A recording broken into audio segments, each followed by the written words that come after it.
तेलंगाना के न्यूज़ में अब तमाम के खैर मुकदमे बढ़ते हैं खबर की जानिब। अटैक के किए जाने के बाद टीआरएस के कायदीन में देखी गई बेचैनी। बताया गया कि आज पुलिस की जानिब से उन्हें घर पर नज़रबंद किया गया था।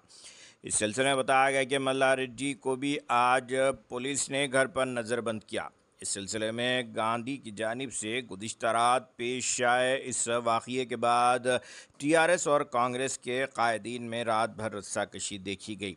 बताया गया कि मल्काजगिरी एमएलए मरी राजशेखर रेड्डी को भी पुलिस ने गिरफ्तार किया था, जिसकी उन्होंने मजम्मत की। इस सिलसिले में बताया गया कि सनत नगर एमएलए तलसनी श्रीनिवास यादव को भी आज हाउस अरेस्ट किया गया।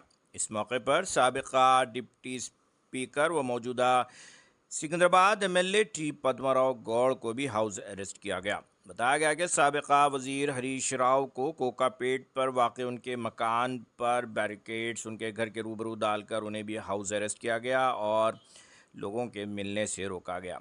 इस सिलसिले में पुलिस का भारी बंदोबस्त भी देखा गया।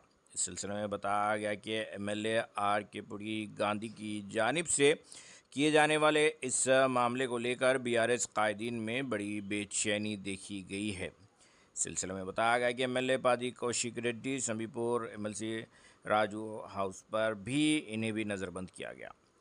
अगर अभी तक आपने ये चैनल को सब्सक्राइब नहीं किया तो फौरी कर लें। आलमी मुल्क की रियासती मुकामी खबरों के लिए देखते रहिए आपका अपना channel Telangana Deccan news. Take up చేయమంటారా అని హైకోర్టు డైరెక్ట్గా అడిగింది. దాని నుంచి దృష్టి మరల్చడానికి కౌశిక్ రెడ్డి గారి మీద అటాక్ చేయించి ఇది రాజ్యాంగ ఉల్లంఘన కాదు, ఇదేదో లా అండ్ ఆర్డర్ సమస్యగా తీర్చిదిద్దే విధంగా రేవంత్ రెడ్డి గారు కుట్ర చేస్తూ ఉన్నారు. అంటే బేసిక్గా కూడా రేవంత్ రెడ్డి గారిది ఏంటంటే అన్నీ కూడా డైవర్షన్ టాక్టిక్స్. ఆయన ఎప్పుడు కూడా ఒక సమస్య నుంచి తప్పించుకోవడానికి ఒక కొత్త సమస్యను సృష్టించే ప్రయత్నం, ప్రజల దృష్టి మరల్చే ప్రయత్నం, ఇవన్నీ కూడా రేవంత్ రెడ్డి గారు మొదటి నుంచి కూడా చేస్తూ ఉంటారు. గ్యారంటీల అమలు గురించి మేము మాట్లాడుతూ ఉంటే దాని గురించి ఎప్పుడైనా మేము గ్యారంటీల గురించి పోరాటం చేస్తే దాన్ని మర్పించడానికి ఒక డ్రామా చేస్తుంటారు. రుణమాఫీ గురించి బీఆర్ఎస్ పార్టీ పోరాడితే హైడ్రా అనే ఒక డ్రామాను ముంగట పెట్టింది. ఖమ్మం వెళ్ళి వరద బాధితులకు సాయం చేయడంలో కాంగ్రెస్ ప్రభుత్వ ఫెయిల్యూర్ను మేము ఎండగట్టే ప్రయత్నం చేస్తే అక్కడ రాళ్ల దాడితో ఓ డ్రామాను క్రియేట్ చేసే ప్రయత్నం చేసింది. హైకోర్టు ఎమ్మెల్యేల డిస్క్వాలిఫికేషన్ మీద మొట్టికాయలు వేస్తే పిఏసీ చైర్మన్ను అపాయింట్ చేసి డైవర్షన్ డ్రామాను తెరలేపిండు. రైతు బంధు ఎందుకు ఇస్తలేవు, ఇంకెప్పుడు ఇస్తావు రైతు భరోసా అంటే కాళేశ్వరం లీక్ అయిందని దానికి ఒక డ్రామాలు పెడతా ఉంటాడు. అయ్యా రేవంత్ రెడ్డి గారు, నువ్వు ఎన్ని డ్రామాలు ఆడినా తెలంగాణ ప్రజలు తప్పకుండా సమయం వచ్చినప్పుడు నీ ప్రభుత్వానికి సమాధి కడతారు. డ్రామాలు కట్టిపెట్టు, ప్రజలకు ఇచ్చిన హామీలు అమలు చేయమని చెప్పి ఈరోజు మేము డిమాండ్ చేస్తాం. మీరు భయపడతారనుకున్నాం. మాకేమీ పోరాటాలు కొత్త కాదు, ఉద్యమాలు కొత్త కాదు, అరెస్టులు అంతకంటే కొత్త కాదు. 14 ఏళ్ళు కొట్లాడిన వాళ్ళం, జైలుకు పోయిన వాళ్ళం, లాఠీ దెబ్బలు తిన్న వాళ్ళం, పదవులను త్యాగం చేసి తెలంగాణ సాధించిన వాళ్ళం. అందుకే ఇవాళ తెలంగాణ గురించి చాలా బాధ్యతగా మేము ఆలోచిస్తూ ఉన్నాం.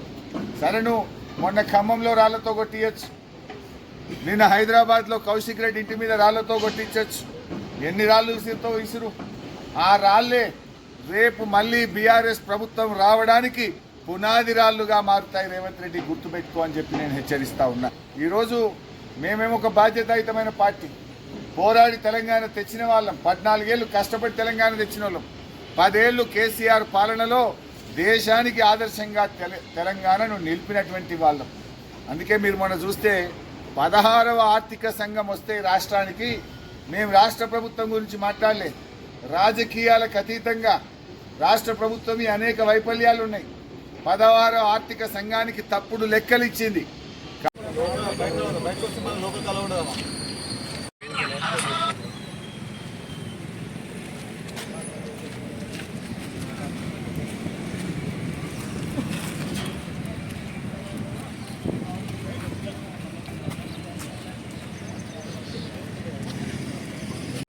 ఇదంతా స్టార్ట్ అయింది ఎప్పుడైతే అరకపూడి గాంధీ గారు చెప్పారో పిఎస్సి చైర్మన్ అయిన సందర్భంలో.